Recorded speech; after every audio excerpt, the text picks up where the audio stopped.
धनात्मक उत्प्रेरक रासायनिक अभिक्रिया की दर को बढ़ा देती है तथा ऋणात्मक उत्प्रेरक रासायनिक अभिक्रिया की दर को घटा देती है। वेरी गुड, पहला पॉइंट क्लियर। आगे अभिकारकों की प्रकृति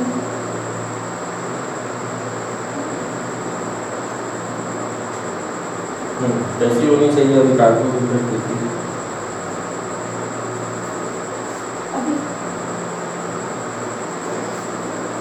अगर अभिकारक आणविक हो तो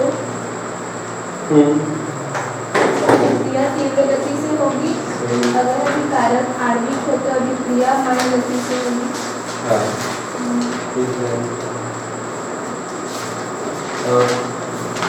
एक पॉइंट और। अभिकारक का पृष्ठीय क्षेत्रफल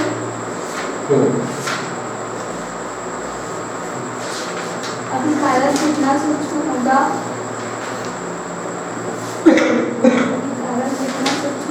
अभिक्रिया उतनी तीव्र होगी। अभिक्रिया उतनी क्या होगी? तीव्र होगी। चलो हो गया ना सबका याद? आज की क्लास में हम लोग देखेंगे वेग समीकरण, है ना, या इसी को बोला जाता है विशिष्ट दर या विशिष्ट वेग। ठीक है, आज की क्लास में हम लोग देखेंगे वेग नियम या विशिष्ट वेग स्थिरांक। तो हेडिंग लगाएंगे वेग नियम, वेग नियम हेडिंग लगाएंगे सभी लोग।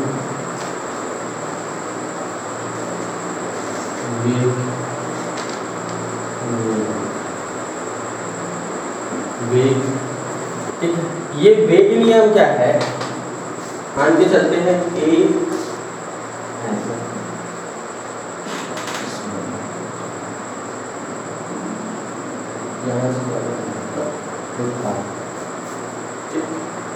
जो ये आपका क्या है अभिकारक है, वो अभिक्रिया की दर की अनुक्रमानुपाती होता है कौन? यानी कि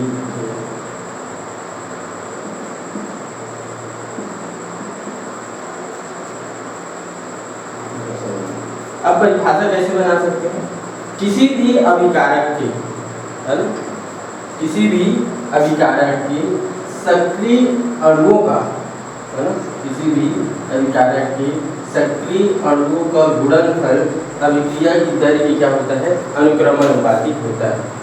किसी भी अभिकारक के सक्रिय अणुओं का गुणनफल अभिक्रिया की दर की क्या होता है? अनुक्रमानुपाती होता है।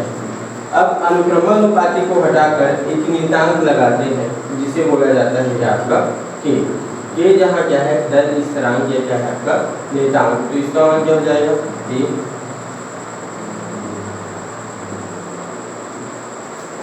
हो गया? अब जब हम अभिक्रिया की दर को आगे बढ़ाते हैं, इसको बोला जाता है आपका रस समीकरण मिति गुणांक। क्या बोलते हैं इसको? रस समीकरण मिति गुणांक। इसको आप बार बार देखोगे, जैसे हम लोग कोई भी रिएक्शन बनाते हैं ना, जैसे H2 + O2, क्या बनाते हैं इसको? H2O है। अब वो वैलेंसी करने के लिए यहाँ 2 लगाते हैं, यहाँ 2 लगाते हैं, तो क्या वैलेंसी। अब जो ये आपका A है ना, वो क्या है? रस समीकरण मिति गुणांक, है ना। समझ में आया क्या होता है रस समीकरण मिति गुणांक? मतलब ये वेग नियम क्या होता है? अभिकारक के सक्रिय अणुओं का गुणनफल उसके अभिक्रिया की दर की क्या होता है? अनुक्रमानुपाती। अनुक्रमानुपाती को हटाकर एक नियतांक लगाते हैं क्या? यहाँ ये क्या है आपका? रस समीकरण मिति गुणांक है, और ये क्या है? नियतांक है। ये क्या है आपका? स्थिरांक है। ठीक है, आगे जब हम इसी को आगे और बढ़ाएंगे तो आपको इसके स्थान पर कुछ और लेना पड़ता है। जैसे मान के चलो मैं A के स्थान पर X ले लूँ और B के स्थान पर क्या ले लूँ? Y। इसके बाद जो आगे मान आएगा वो प्रायोगिक मान होता है। इसी को आगे अगर हम लोग लिखना चाहें तो ऐसे लिख सकते हैं k is equal to a x b y। अब ये जो यहाँ x और y बना, ये बना है आपका प्रयोग के मान से। किससे मान से? मान से प्रयोग। ये क्या था आपका? रस समीकरण मिति गुणांक, और ये क्या है आपका प्रायोगिक मान। तो इन दोनों का मान या तो बराबर हो सकता है या बराबर नहीं हो सकता, ये चीज याद रखना है ना। चलिए इसको हम लोग जैसे मैं लिख पा रहा हूँ वैसे आप लोग इसमें लिखेंगे। बोर्ड एग्जाम में अगर पूछा जाए तो पूछ दिया जाए वेग नियम क्या है, वेग नियम के लिए समीकरण बनाइए, 2 नंबर 3 नंबर में पूछ दिया जाता है, तो आप लोग ऐसे बनाइए। चल तो वेग नियम को लिखो तो पहले इसको गुलबर्ग एवं बागे नामक वैज्ञानिक ने दिया था 1800 से। उसको लिखने की जरूरत नहीं है, लिखो चलो वेग नियम। किसी रासायनिक अभिक्रिया की दर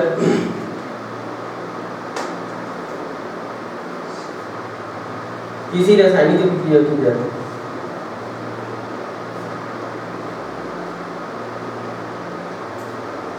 किसी रासायनिक अभिक्रिया की दर किसी रासायनिक अभिक्रिया की दर अभिकारक के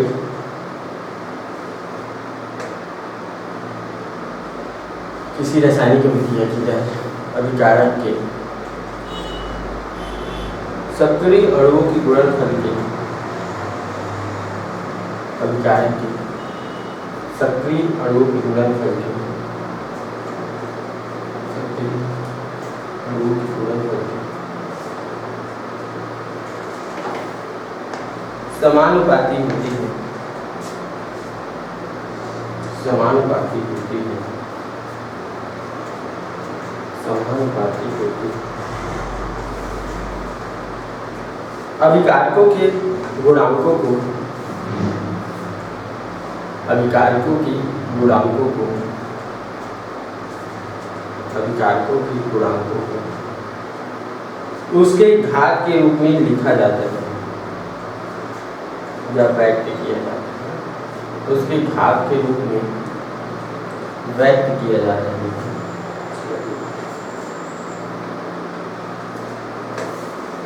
व्यक्त किया जाता है।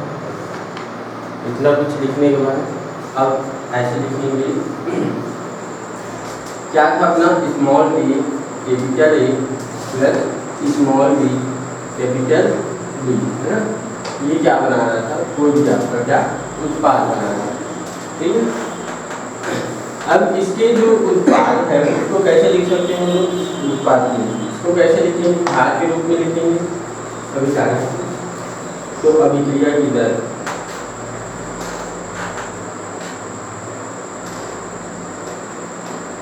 अभिक्रिया की दर अनुक्रमण उपाधि क्या लगाएंगे आपका? a की घात क्या? स्मॉल, और b की घात क्या? Small b। तो अनुक्रमण उपाधि को हटा कर क्या लगाते हैं? ये r से डिनोट करते हैं। इसको क्या हो जाएगा कि a की घात a b की घात, यहाँ लिखना पड़ेगा जहाँ केवल इसको व्यक्त कर देना कि ये क्या है?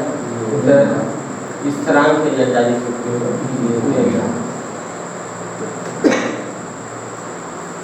उसके बाद माना लिखना पड़ेगा। माना क्या लिखोगे? a की घात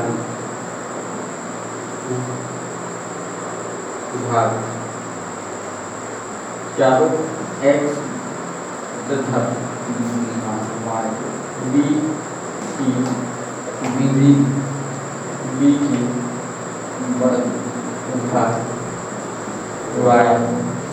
को क्या लिख सकते हैं हम लोग? r is equal to a x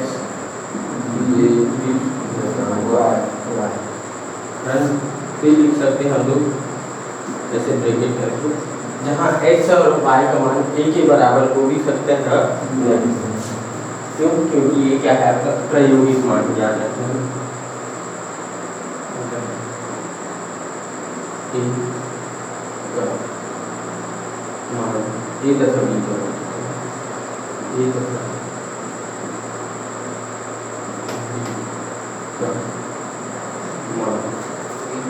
x y के बराबर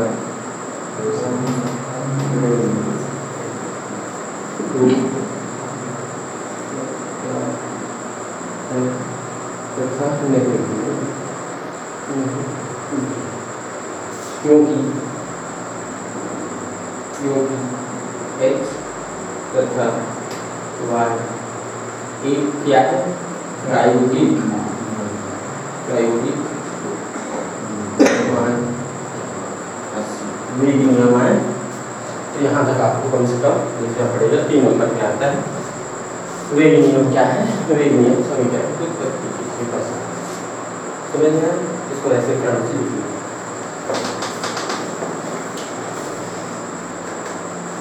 यहाँ से कैसे लिख देना माना ऐसे माना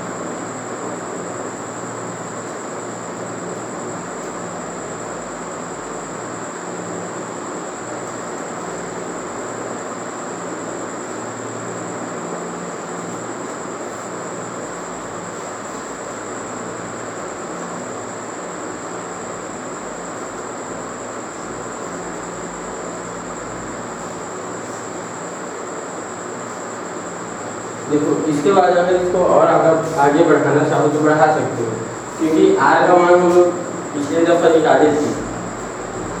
पिछले दफा क्या निकाले थे?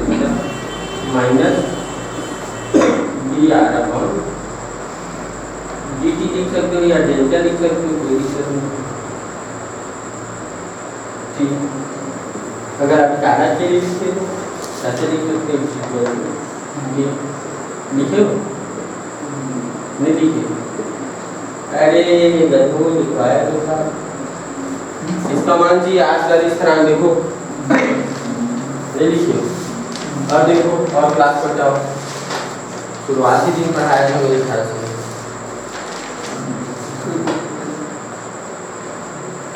ये दर अभिक्रिया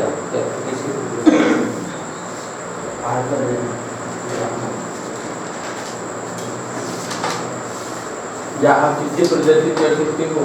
डेल्टा अंक परिवर्तन डेल्टा होगा डी से।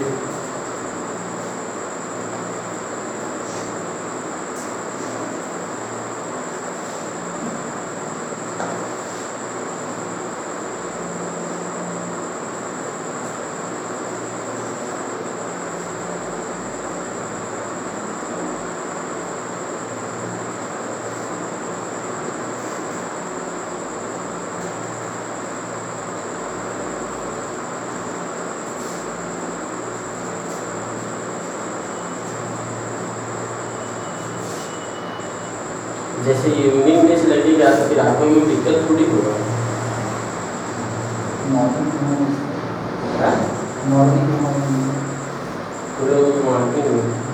इसमें कितना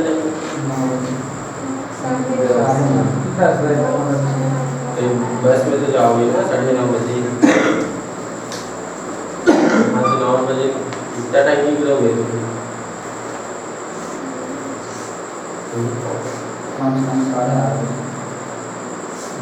9 बजे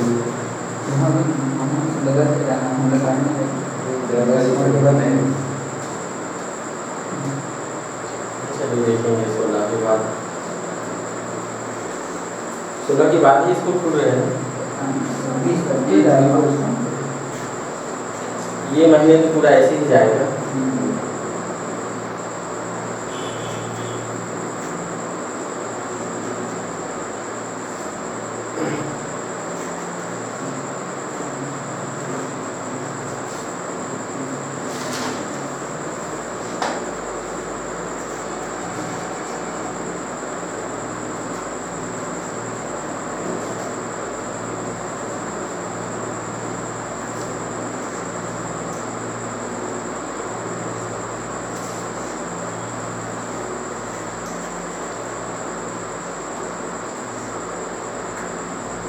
कैसे संजू, तुम लोग क्या हाल चाल है स्कूल में?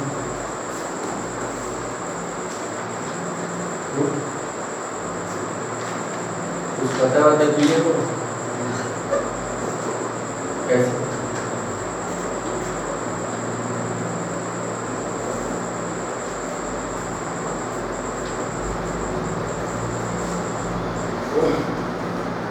इस बार तेरे को ही जॉब करना है नेताजी में, हो जाएगा, हो जाएगा, टेंशन नहीं। तू पढ़ता नहीं है ना इसलिए।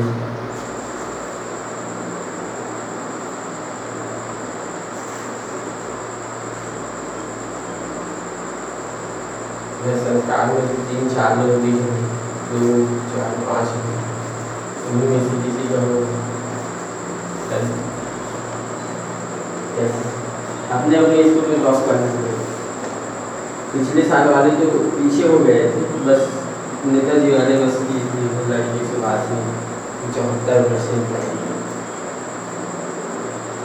10वीं में भी क्या नाम है, एडी को जानता है, एडी की है 10वीं।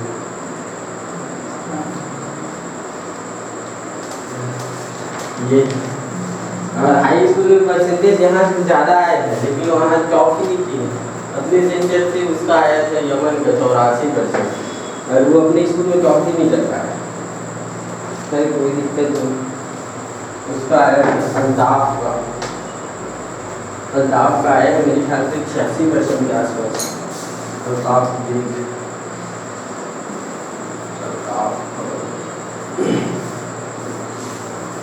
चलो तो एक चीज़ लिख लो, जो ये दर स्थिरांक है ना, इसके बारे में कुछ बातें हैं, उसको नोट करो। दर स्थिरांक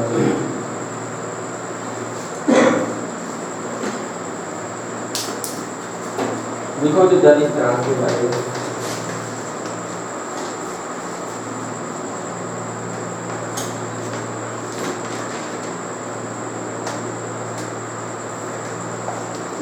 इसका मान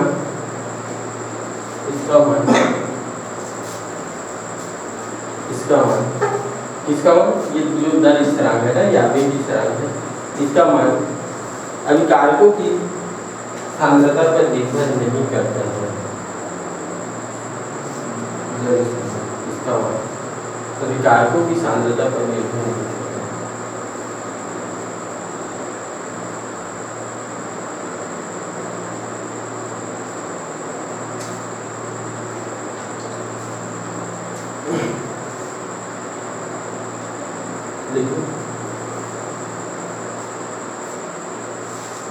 वेग स्थिरांक इसी से बोलते हैं, दर स्थिरांक वेग स्थिरांक का मान, वेग स्थिरांक का मान अभिक्रिया की कोटि के अनुसार, वेग स्थिरांक का मान अभिक्रिया की कोटि के अनुसार, वेग स्थिरांक का मान अभिक्रिया की कोटि के अनुसार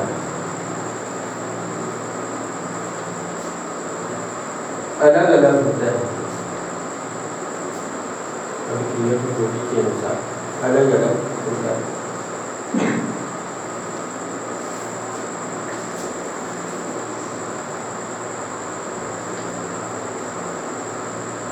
एक बार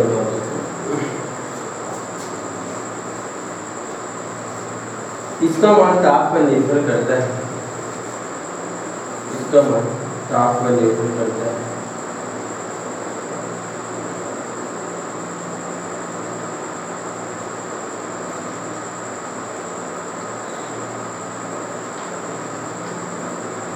ओके, प्रत्येक अभिक्रिया के लिए इसमें लिखो, प्रत्येक अभिक्रिया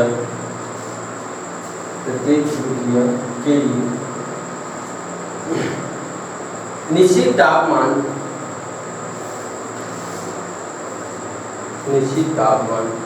होता है, निश्चित तापमान होता है।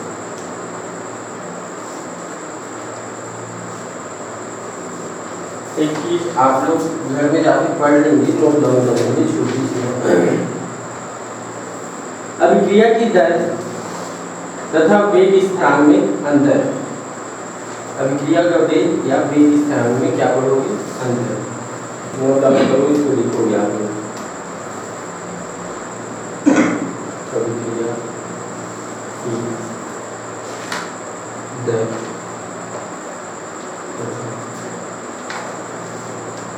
दर इस तरह में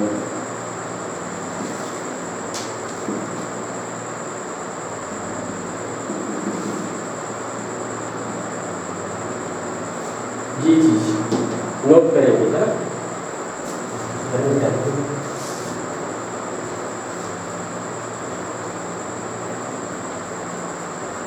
कैसे चलते आपको की सहेली मिली होंगी?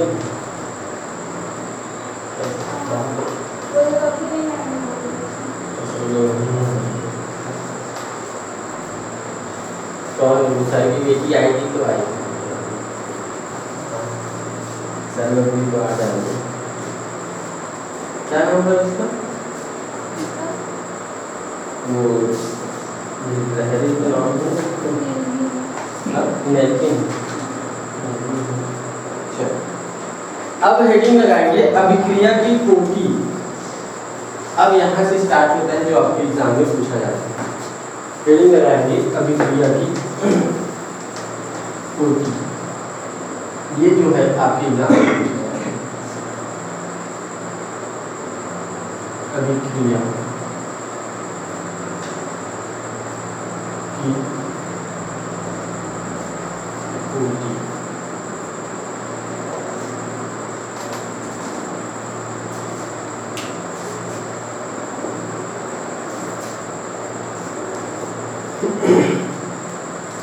समझे? इधर संजू, अभिक्रिया की कोटि, ये कोटि क्या है? थोड़ा सा दिमाग लगाओ। अभिक्रिया की कोटि, जो हमारा अभिक्रिया है पूरा का पूरा किस पे डिपेंड करता है? अभिकारक, है ना। अभिक्रिया की जो वेग है वो पूरा का पूरा किस पे डिपेंड करेगा? अभिकारक पर। तो ये कोटि क्या है भैया? तो कोटि क्या होता है? जो अभिकारक है। ये तो जरूरी नहीं है कि भैया 100 में 100 या वो हमारे पास सक्रिय अभिकर्मक हो। मतलब कहने का अर्थ जो भी अभिकर्मक है, जो भी अभिकारक है, उसमें से 100 में से 100 लोगों का क्या हो जाए? परिवर्तन हो जाए उत्पाद में। ये तो संभव है। जैसे मान लीजिए होता है अभी आबकारी आरक्षक का पोस्ट निकला है। आबकारी आरक्षक, इसकी संख्या है 200। ठीक है, आबकारी आरक्षक का भी पोस्ट निकला है। 12वीं पास आपकी जानकारी में होते हैं सबको, नाम 12वीं पास हुए है ना। ठीक, आबकारी आरक्षक का पोस्ट कितना मिलेगा? 200। भरेंगे कितना फॉर्म? 2 लाख। कितना फॉर्म भरेंगे भैया? 2 लाख। अब मैं इसमें से सिलेक्शन कितने का होगा? 200। वैसे ही जो हमारा क्या होता है, रिएक्टेंट होते हैं, अभिकर्मक होते हैं, अभिकारक होते हैं, उसमें तो भाग बहुत सारे उसके जो अणु परमाणु आयन होते हैं तो भाग लेते हैं, लेकिन उसमें से कुछ ही जो होता है वो क्या होता है, उसका वेग का निर्धारण करता है कि हम इसको क्या करेंगे, फास्ट ले जाएंगे, हम इसको क्या करेंगे, स्लो करेंगे। अभिक्रिया की कोटि मतलब क्या? ये क्या होता है, जो अभिकारक के अणु परमाणु आयन्स होते हैं उसमें से कुछ ही अभिक्रिया के वेग का क्या करते हैं, निर्धारण करते हैं, और उसे ही जो निर्धारण करते हैं ना, जो अणु परमाणु आयन उसके अभिक्रिया के वेग का क्या करते हैं, निर्धारण करते हैं, उसे ही क्या बोलते हैं हम लोग, अभिक्रिया की कोटि। बुलाया कि नहीं आया? नहीं आया? हाँ, बराबर समझते हैं।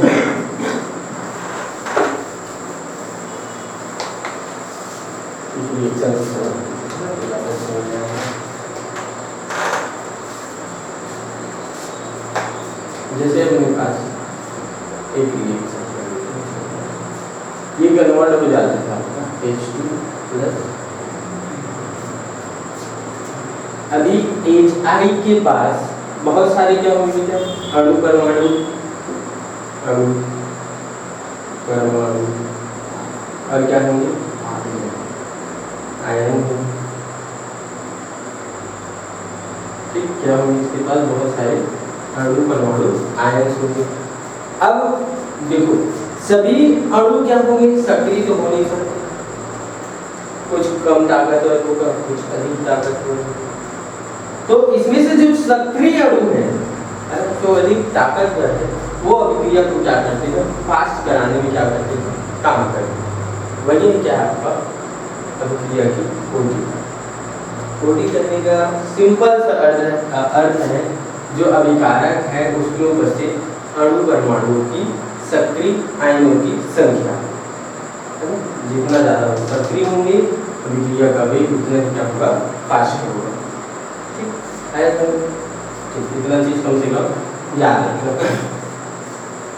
तो लिख लो परिभाषा, परिभाषा लिख लो इसका। देखो अभिकारकों के, अभिकारक मतलब समझता है संजू? हाँ, क्या होता है अभिकारक? हाँ,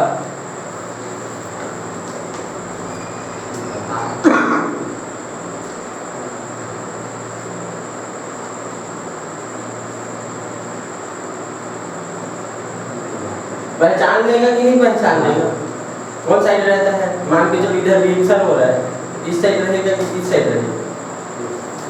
इस साइड रहेगा विकार।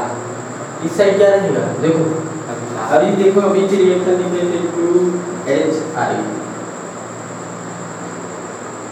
क्या हो जाएगा? H2 और I2। कौन अभिकारक और कौन उत्पाद? ये क्या आपका क्या बोले बेटे इसको? अभिकारक।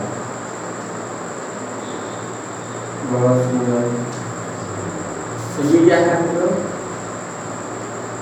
ये क्या है? बोलो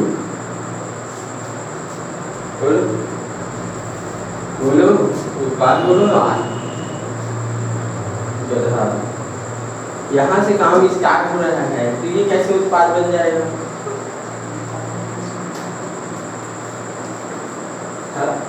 ये कैसे उत्पाद?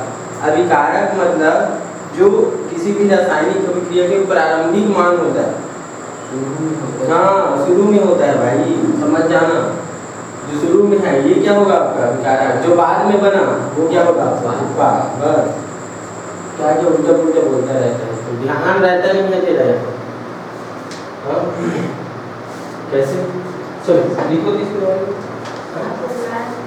हाँ लिखो इसके बारे में। अभिकारकों के, अभिकारकों के अणुओं परमाणुओं की वह संख्या, अभिकारकों के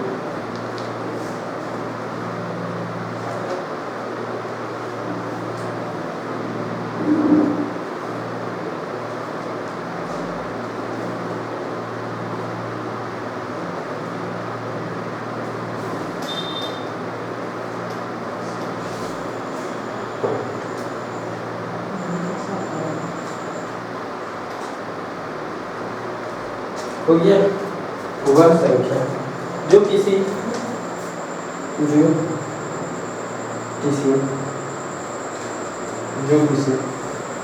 अभिक्रिया के वेग का, जो किसी अभिक्रिया के वेग का निर्धारण करते हैं, अभिक्रिया की वेग का निर्धारण करते हैं, अभिक्रिया की कोटि कहलाती है। निर्धारण करते हैं अभिक्रिया की कोटि कहलाता है। आया समझ में? अभिकारक के वे अणु परमाणु आयन जो अभिक्रिया की क्या करते हैं, वेग का निर्धारण करते हैं, क्या कहलाएगा आपका? अभिक्रिया की कोटि। या एक लाइन छोड़ के दूसरा परिभाषा लिख लो इसका।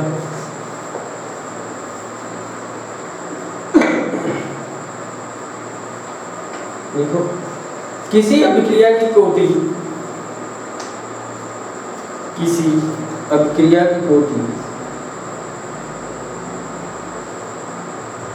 किसी अभिक्रिया की कोटि उस अभिक्रिया के दर समीकरण में, किसी अभिक्रिया की कोटि उस अभिक्रिया के दर समीकरण में, उस अभिक्रिया के दर समीकरण में, दर समीकरण में अभिकारकों के सांद्रण पर, अभिकारकों के सांद्रण पर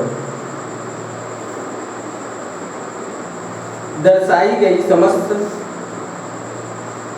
घातों के,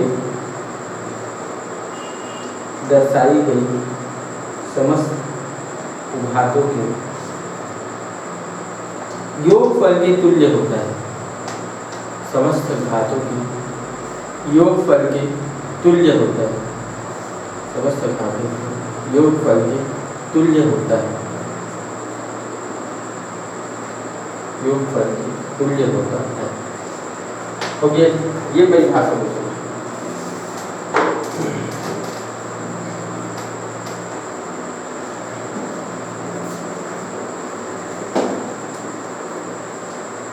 ये वाला परिभाषा क्या बोलता है।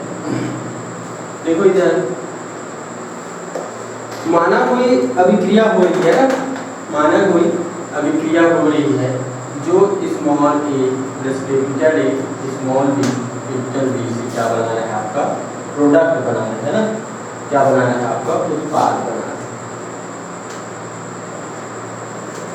तब ये सेकेंड वाला परिभाषा क्या बोलता है, जो अभिक्रिया की दर है, अभिक्रिया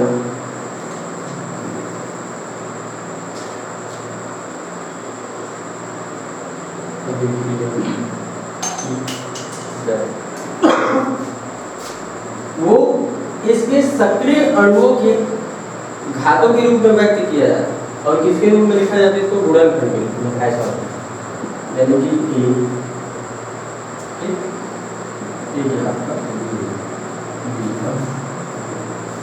यहीं से अभिक्रिया की कोटि पहचाना जाता है। देखो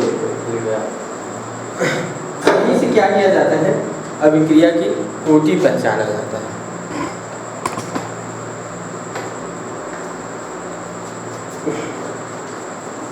देखो आगे अभिक्रिया को बढ़ाया तब क्या होगा, इधर कोई दिक्कत नहीं, इसके बाद क्या लगाएंगे कि लगाएंगे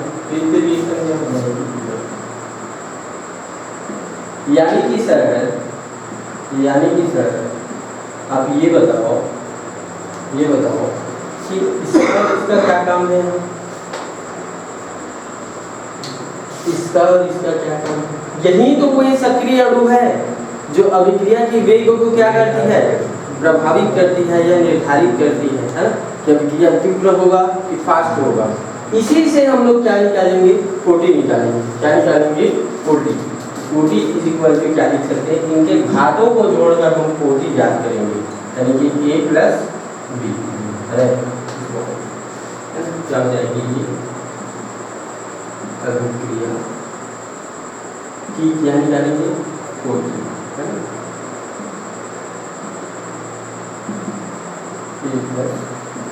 यानी कि जो अपना प्रोडक्ट है अभिकारक लेंगे, अभिकारक में एक है, मान के चलो जैसे ये हमारे पास कोई अभिकारक है कि इसमें कन्वर्टेड हो रहा है उत्पाद, ठीक है। तो इसको कैसे लिखूंगा मैं, ऐसे लिखूंगा एक की घात कुछ नहीं मतलब एक की घात कुछ नहीं मतलब एक। तो बता सकते हो कौन सी कोटि की अभिक्रिया है, प्रथम कोटि की। सही सही पहचानना बताऊंगा आप लोगों को, उसके नीचे भी ये पहले ये लिखो, फिर सब कोटि को पहचानते हैं उसको सिखाऊंगा।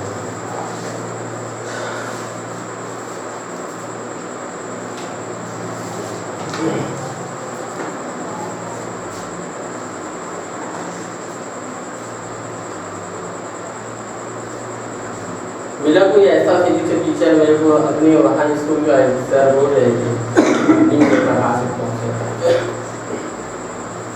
देखते हैं सर क्या है कैसे है।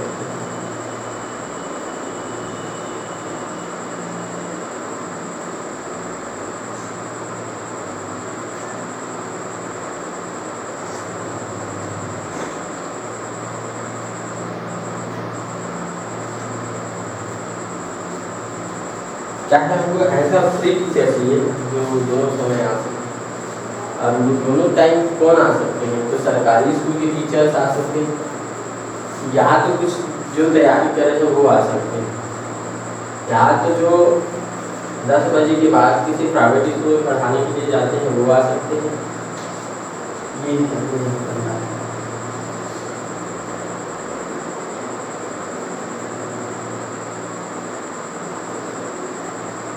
कोई नहीं, सारी समस्याएं दूर हो जाएगी।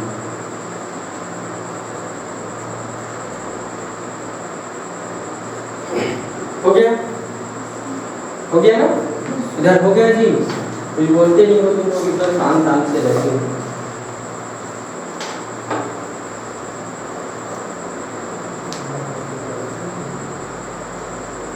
चलो अभिक्रिया की कोटि को कैसे पहचानते हैं ये समझते हैं। जैसे हमारे पास एक अभिकारक है ना, क्या है? एक अभिकारक। ये किस में बदल रहे हैं भैया? आपका उत्पाद। तब मैं कैसे लिख सकता हूँ इसको? अगर फार्मूले के रूप में लिखना चाहूँ, अभी कुछ फार्मूला आया था, अभिक्रिया की दर इज इक्वल टू के, है ना, ऐसा फार्मूला आया था। तब इसको क्या लिख सकता हूँ मैं? आर इज इक्वल टू के। अब एक संख्या है, क्या लिखूंगा?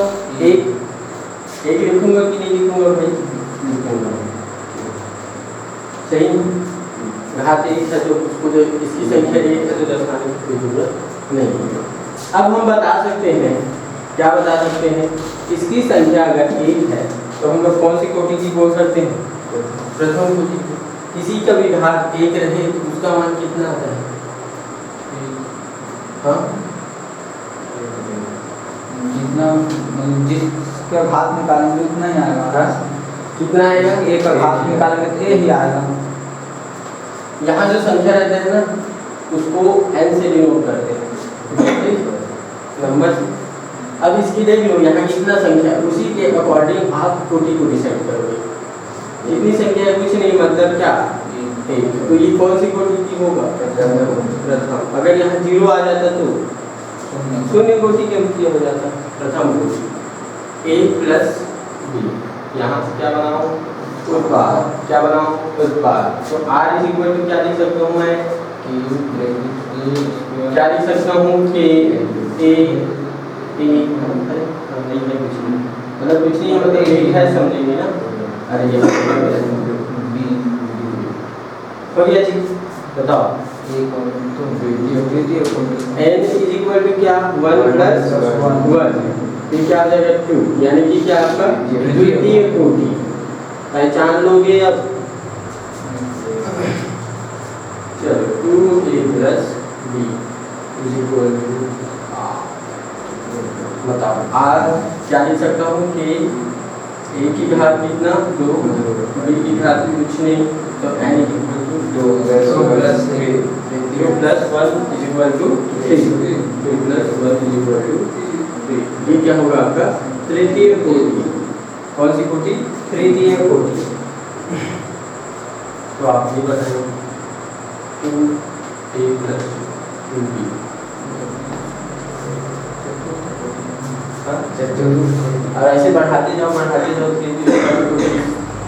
सच कोटि ऐसे आएगा। उसको बाद ऐसे बढ़ते गए तो प्रभास कोटि बोलते हैं उसको, है ना? लेकिन आपको कहाँ तक अध्ययन करोगे? तृतीय कोटि तक अध्ययन करोगे। ठीक है, सेकेंड ईयर में है इसका चैप्टर, अच्छा से BSc करेंगे। पहचान लीजिए कैसे कैसे आया। ठीक है, जैसे एक मैं वो लिख रहा हूँ, रिएक्शन बताना है वो। ठीक है जी,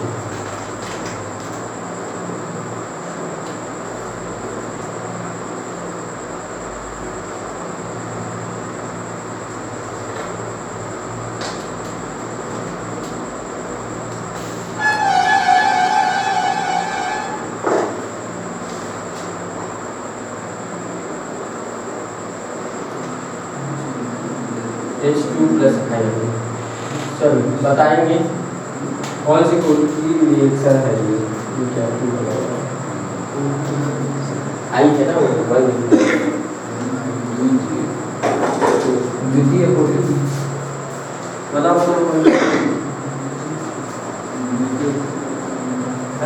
कैसे दिमाग से?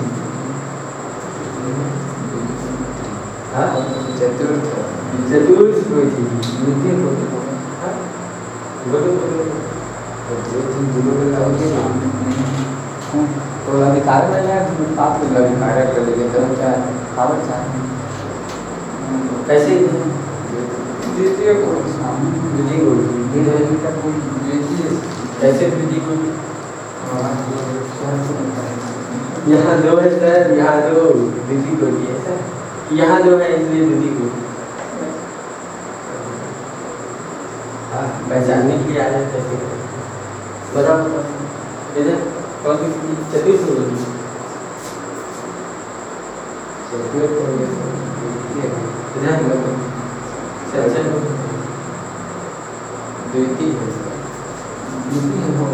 कैसे पहचानते हैं बेटा? यहाँ जो नंबर रहता है उससे पहचान, यहाँ जो नंबर रहता है उससे पहचान। तो एक और एक कितना हो गया? दो हो गया। तो कौन सी कोटि? द्वितीय कोटि का ऐसे पहचानते हैं।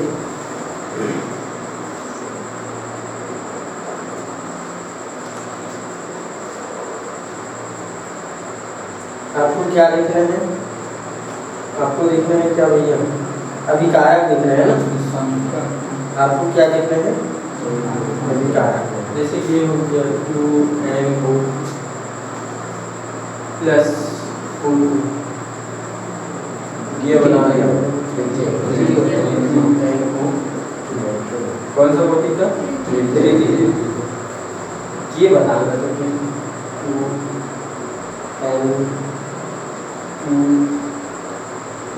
2N2O5 होमवर्क है, होमवर्क है बना सकते सर्च कर दो सर।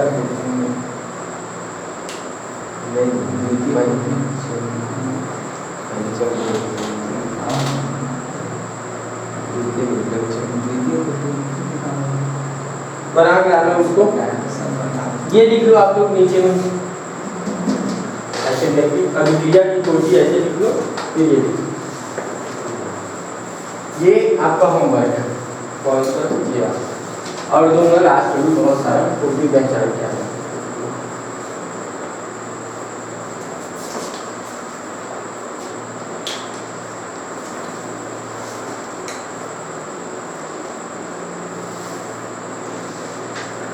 ये कौन सा होगा? SO2Cl2 सांद्र चंचल के लिए क्वेश्चन। चलो SO2Cl2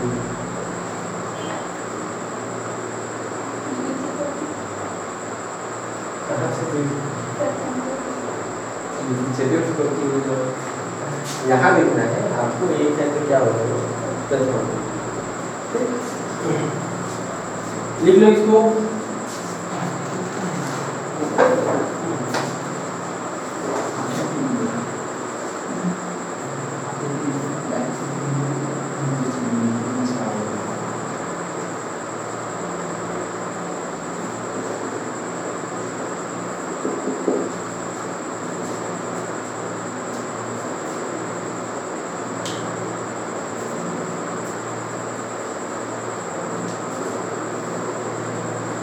कुछ एक्सेप्शन है इसमें तो आ रहे हैं।